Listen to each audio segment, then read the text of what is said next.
Hello internet friends, my name is Catherine and I'm the human behind Creation This Couture. And today is another Color Wheel Monday. We are still working with Carribean Blue, and in this episode we're actually going to be doing the two different colors ish.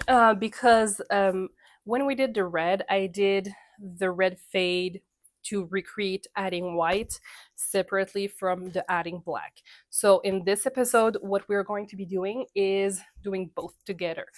Simply because I think this is just a better fit for this.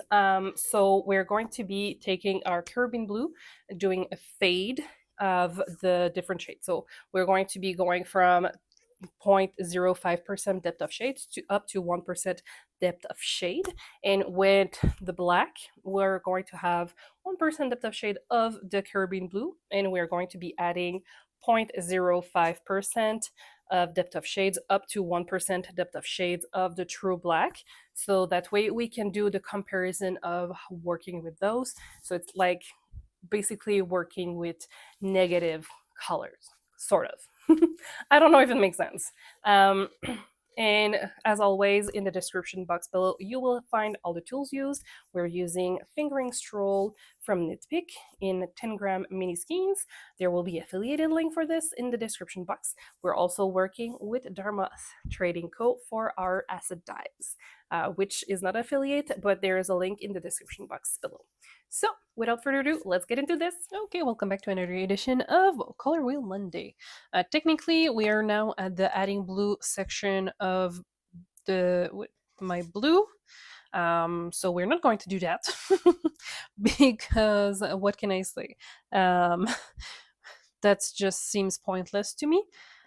So what we're going to be doing, we're going to be skipping the blue, and technically we would be adding white. However, we can't add white because we do not have a white powder to create white. So we're just going to do a fade, gradient fade in the blue, and we're also going to be adding black. So we're going to be doing two things today. So we're going to be doing the blue gradient and then adding a black.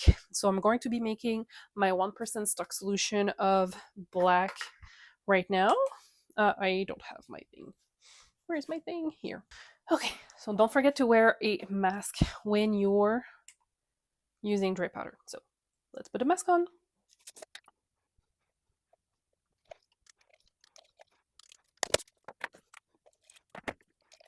Okay, so now that that it's wet, and there's no danger of volatility. Is that a word? I should probably check that out. Since the powder is less volatile, we are good. So I'm going to be adding up to 100 milliliters.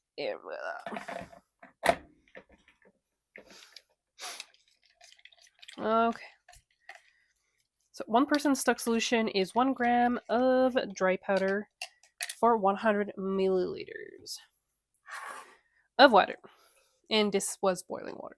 So I will grab my mason jar. Okay, so for the first one, we're going to do the gradient of Caribbean Blue. 0.5.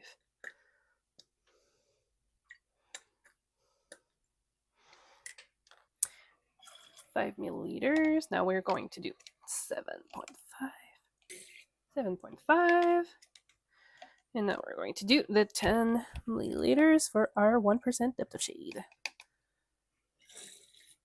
Here we go. Okay.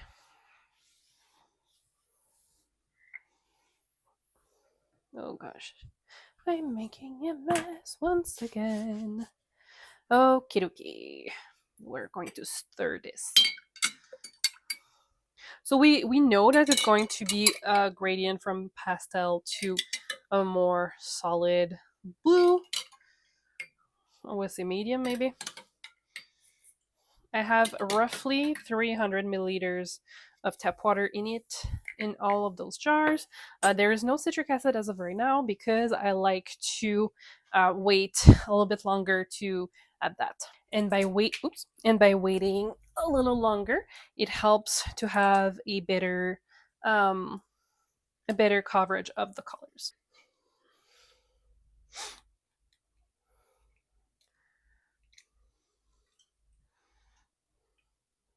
That's cute. That's almost an aqua color. It's very cute. I bet if we were to add a tiny bit of brilliant yellow, it would make a very sweet aqua aqua color. I think that would be very pretty. So now I'm curious to see when we're going to be working with yellow if adding the point 5 milliliter of Caribbean Blue, it will create a nice aqua. I'm very curious to see that because in when we were adding a yellow to the blue, the paler one was giving off aqua. So I feel like if we have a smaller quantity of the Caribbean Blue, but maybe a similar quantity of the brilliant yellow, we might have an aqua. That might be a goal of mine at some point, trying to create specific colors. We shall see.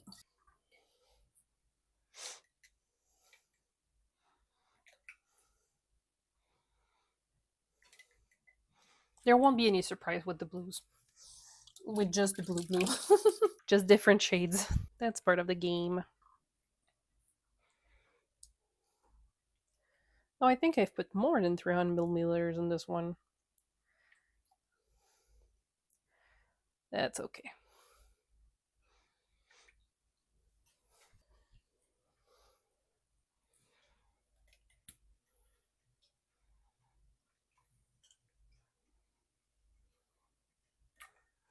Okay, so we're going to be adding that to the double boiler. Let's add this.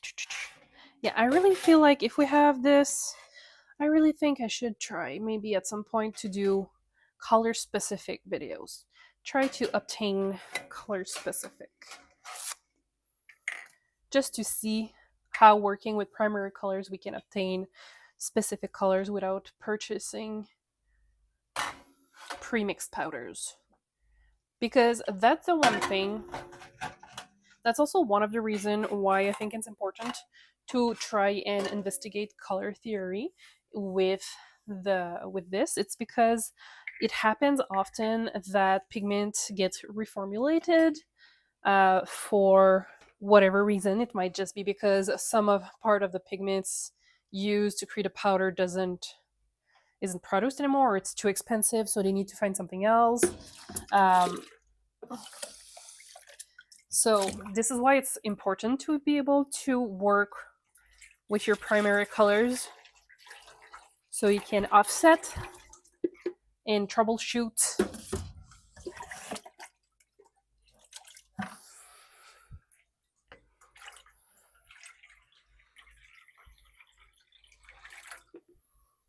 And we could even compare it to the dry powders if I have them in my possession. Oh, that would be a very fun series. Okay, I will keep that in mind after we're done color theory in that sphere. We could maybe do that. Okay, so I don't know. I can't remember if I've mentioned it. So I don't have any citric acid yet. I'm fairly certain I've already mentioned it. The main reason why we're doing it this way is so that the color can strike more evenly through the skeins. I'm going to be waiting at least 15 minutes before adding the citric acid, and rule of thumb is 1 tablespoon per pound. So in this case, or 454 grams. In this case, since we only have 10 grams mini skeins, like even not even a half a teaspoon, and it will be plenty for the quantity. You just need to make sure that your pH level is proper, so which is like 4 or 5 on the pH scale. And I'm so blue. Oh, okay. Anyways, so I just turned on the heat. We're going to wait for this for at least 15 minutes before adding the citric acid. Once we've reached between 85 Celsius and 95 Celsius, with the dye bath, we just have to cook for 30 minutes. And then from there, if there's still a little bit color, sometimes it's just because you need a little bit more acid or just a little bit longer on the stove. Never more than 45 minutes, because after that, you encounter the risk of burning your yarn, but also just like, how can I say that? Or just like don't know what's the word. Words are hard today. It will compromise the integrity of the yarn. This is the words that what I was looking for. It was not just one word, it was many words. Okay, so I will let this on the stove for 15 minutes and we will see each other in a little bit. Okay, let's add the citric acid. It's been 15 minutes since I last talked to you. So we can now add the citric acid. So the temperature is not quite where we want it to be when it comes to cooking time. So we still need it to reach between 85 to 95 Celsius. Once we've reached that, we're going to set a timer for half an hour for cook time, and after half an hour we'll come back to see if it has completely struck the yarn and if we need to do some adjustment to the pH or a little bit longer on the stove. We never want to pass the point 45 minutes on the stove because you will compromise the quality of your yarn if you do that. I really like the gradient. It's super fun. Yeah, so we're going to let this cook for half an hour once we reach the right temperature for the yarn. Okay, this is going to be a very interesting episode, I think, once we compare to the black one. I'm very curious to see how it's going to be impact everything. Okay, so we'll see each other in a little bit. Okay, so yeah, this one is cleared. We have still a little bit of blue. This one has a little bit more. I might need to add a tiny bit of citric acid in this one. Or not. But it's going well.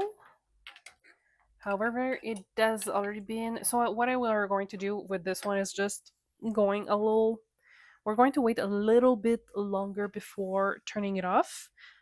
Just for that this one fully stray the yarn. Or more.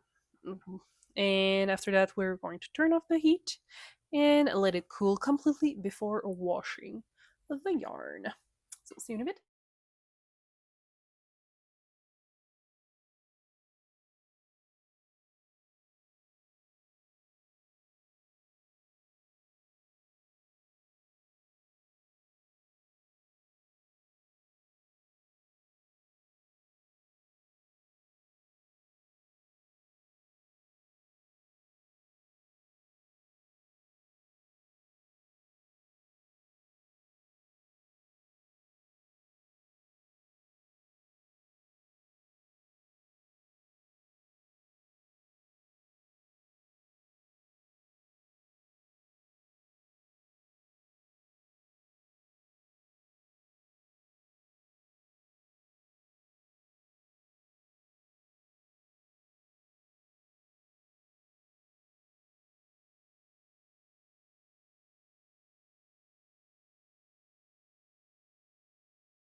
Okay, so now we're going to do the same thing that we did with other colors. We're going to be adding 10 milliliter of the Caribbean Blue in each of the mason jars, so that way we have a 1% depth of shade for our 10-gram mini skeins, which is from Knitpicks, a fingering stroll. And then after that, we're going to be adding the True Black in increment from 0.05% depth of shade up to 1% depth of shade over there. So that's what we're going to be doing. And I'm very curious to see the potency of the True Black, because we know that True Black is like blue. It just have a tendency to overpower everything. So I'm very curious to see how it will interact with the Caribbean Blue. Um, Most likely for the first few colors, it's just going to deepen the blue to make it a darker shade, obviously. But most likely we'll see maybe some navy shades. Okay, so here's for the Caribbean Blue. Now we're going to be adding our True Black. 0.5 milliliter, 1. Okay, I don't have quite the 2.5, so I'm going to need to add a tiny bit. Okay, so we're good with this one. Now we need to add the 5 milliliter of True Black. I'm struggling with my syringe. Okay, so is that 5? Wait. 5. Now we need 7.5 for 8.75% depth of shade. 7.5. Come on. 7.5. And now we need our 10 milliliter of True Black. So we know it's going to be dark, that's for sure. How dark? That's the question. And of course, I made a mess, like usual.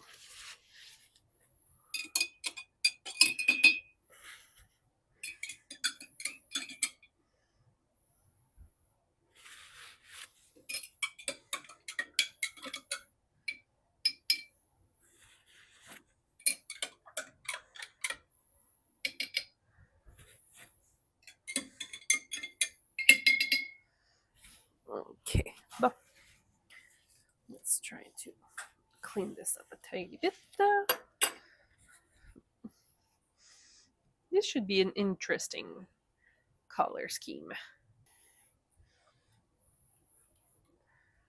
Okay, so here, as expected, we still have a very vibrant blue since we only had the 0.5 milliliter of True Black, which so far so good. Okay, we're already seeing a little difference of shade with the black. So this is the 1 milliliter for the 0.1% depth of shade of True Black. Okay, that's interesting. Okay, this is the 0.25 depth of shade, and we can already see the difference between the first one and this one. It almost gave a slightly green tint to it, but more on a neutral green rather than like a cool tone or warm tone one. Now in our 0.5% depth of shade, it's almost giving gray, like a blue gray. Fun.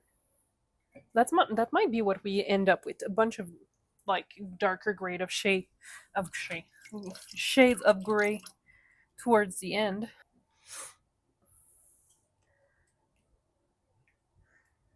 Or like a murky blue. Interesting. So this is the 7.5 milliliter of the True Black in the 10 milliliter of, and last but not least, the 1% depth of shade of both colors. I'm very curious to see what it's going to look like once it's dry.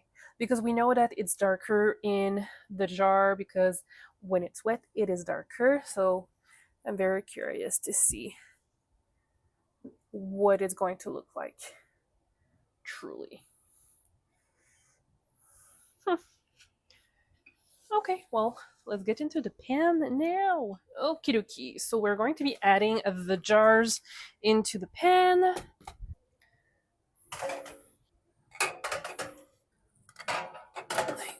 I'm going to be blue. And I'm going to be using my pre-soaked water. Because why not reuse the water? Let's turn this on. So I don't have any acid yet in those jars because I like to wait for at least 15 minutes before adding anything. I'm still turning on the heat because it's going to be slower to reach the point between 85 Celsius and 95 Celsius where we want the water to go to for the color to strike the yarn properly and bind to the yarn when we add the citric acid. And rule of thumb is 1 tablespoon of um, citric acid for 454 grams of fiber or 1 pound. So in this case, less than half a teaspoon is usually good. However, with blue, like the Caribbean Blue, sometimes you want a little bit more acidity to get it to strike properly. So we're going to wait a little bit and we're going to be adding our citric acid in a little bit. So I will see you in a bit. Okay, we're going to be adding the citric acid now.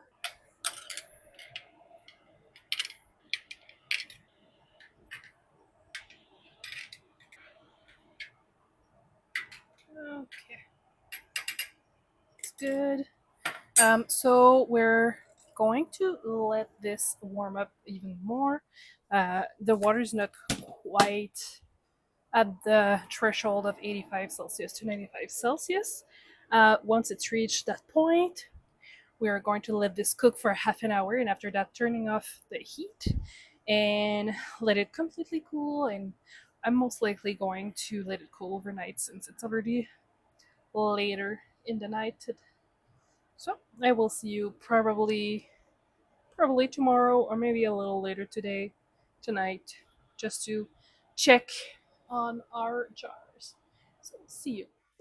Okay. Okay, so this is good.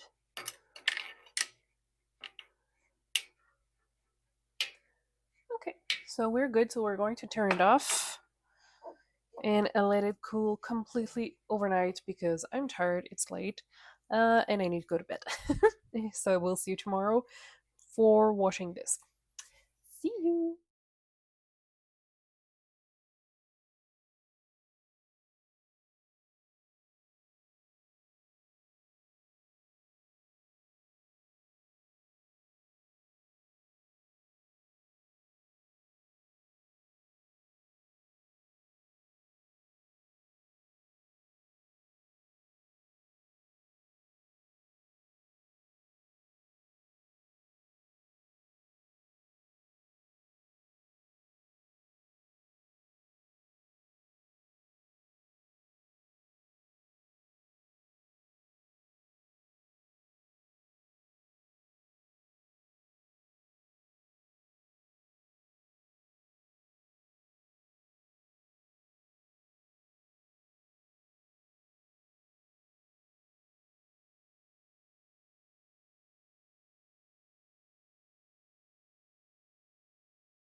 And here's the final result for the blue fade that we did and the adding black to this. Because it is important to understand what the concentration of the depth of shade of the blue will give us like a result. So we go from a very beautiful blue pastel to our Caribbean blue with different shades in the middle. And it's a good exercise when you want to experiment with fading. So this would be a very beautiful fade that you could easily do something with it. In here, we have, well, all of them you can do a very nice fades. Anyways, sorry about that. That was like in my brain. So yeah, so here you can see there's a bit, it's not a very big difference of shades when it comes from adding a tiny bit of the black, but it deepens the blue shades that we have. Up until over there we have, it's very fascinating, this color. I am not sure, it's like a teal, a very dark teal. So it's very interesting to see those colors. I'll show you slightly closer. It's just very interesting to see how this is created. So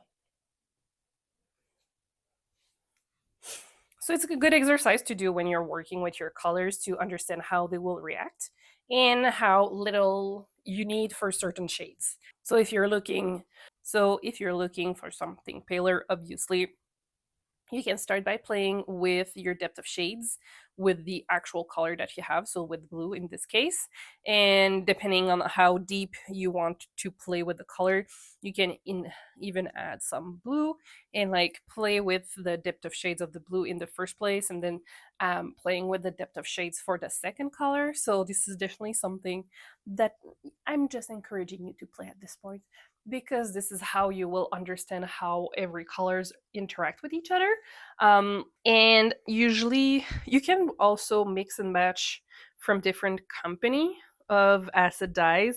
So I'm mainly playing with Dharma citric acid. No, not citric acid. With Dharma Trading Co. But you can play with Jacquard. You can play with greener shades. You can play with Pro Chemical. So there's the different companies that you can play with and just have fun, because every company will be slightly different, but they also have similar pigment. So if you've liked the video, please consider liking, sharing, and subscribing, and I will see you in the next one very soon. Bye!